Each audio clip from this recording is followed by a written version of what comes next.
कल का युद्ध उसी प्रण का परिणाम है।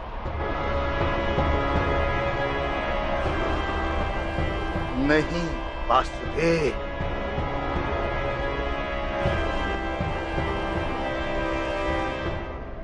कल का युद्ध हस्तिनापुर के अहंकार का परिणाम है।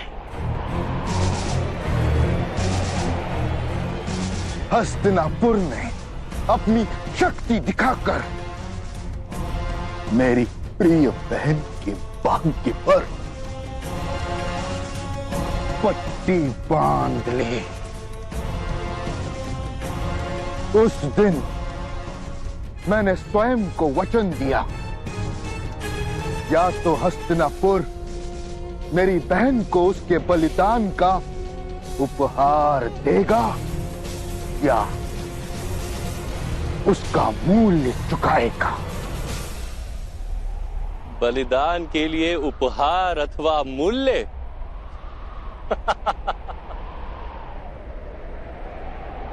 जो बलिदान को व्यापार मानता है उसे पीड़ा तो अवश्य प्राप्त होती ही।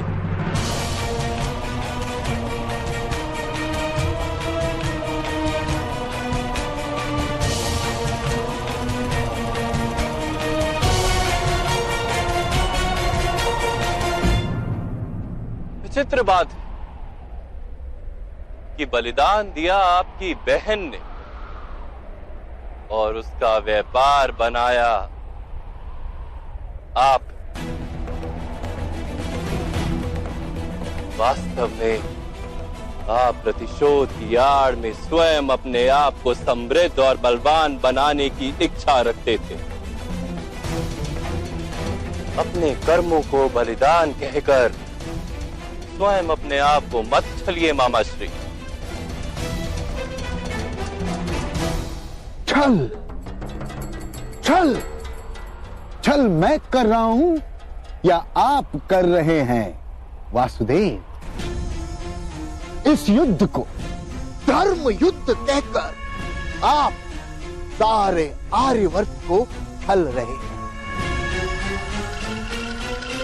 इस सारे संसार में यदि मुझसे बड़ा कोई कपटी है तो वो केवल आप है वासुदेव।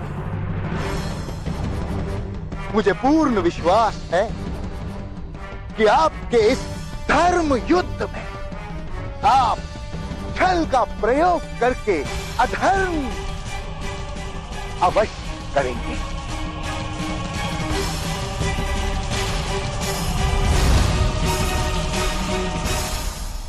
ये धर्म युद्ध ही है मामाश्री। यहाँ बल का प्रयोग भी होगा और छल का भी। यहाँ धर्म के लिए अधर्म किए जाएंगे,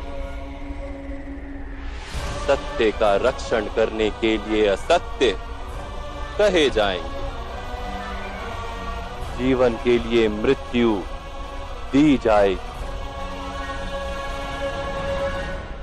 नव निर्माण के लिए अवश्य पूर्ण विध्वंस किया जाए।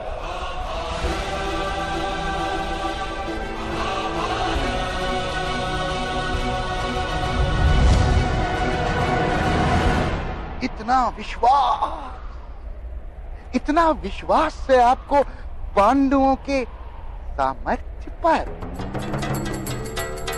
नहीं, इतना विश्वास है मुझे आप पर और आपके छल पर। मैंने कहा आपसे कुछ इस प्रकार की स्थितियां उत्पन्न हो गई हैं और आप उन स्थितियों में कुछ इस प्रकार बंध गए हैं कि अब आपके द्वारा किया गया प्रत्येक छल अंत में पांडवों को ही लाभ देगा। इसलिए मामाश्री अब छल भी विचार करके कीजिएगा।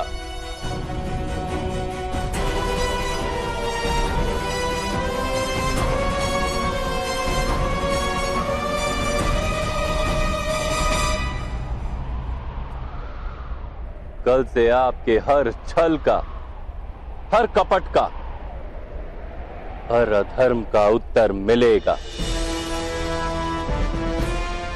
ये स्मरण रखिएगा।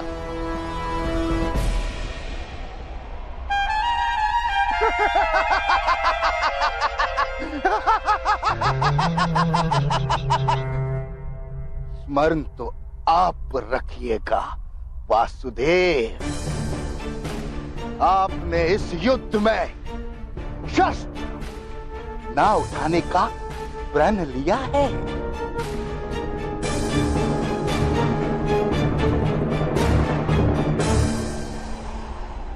मैंने युद्ध में शस्त्र ना उठाने का प्रण लिया है मामा श्री,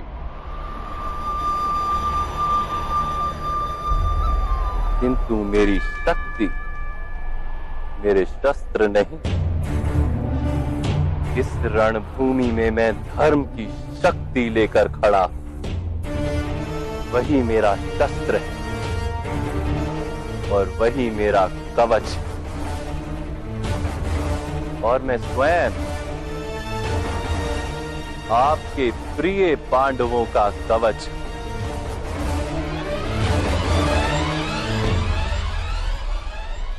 देखिए इस रणभूमि को। यहां प्रातःकाल युद्ध आरंभ होगा। संध्या से पूर्व यहां मृतदेहों के इतने अंबार लगेंगे, रक्त की नदी में पत्थर तक तैरेंगे।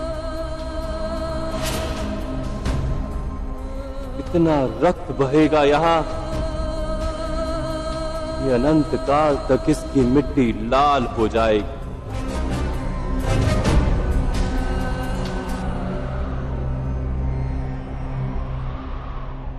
और मेरा वचन,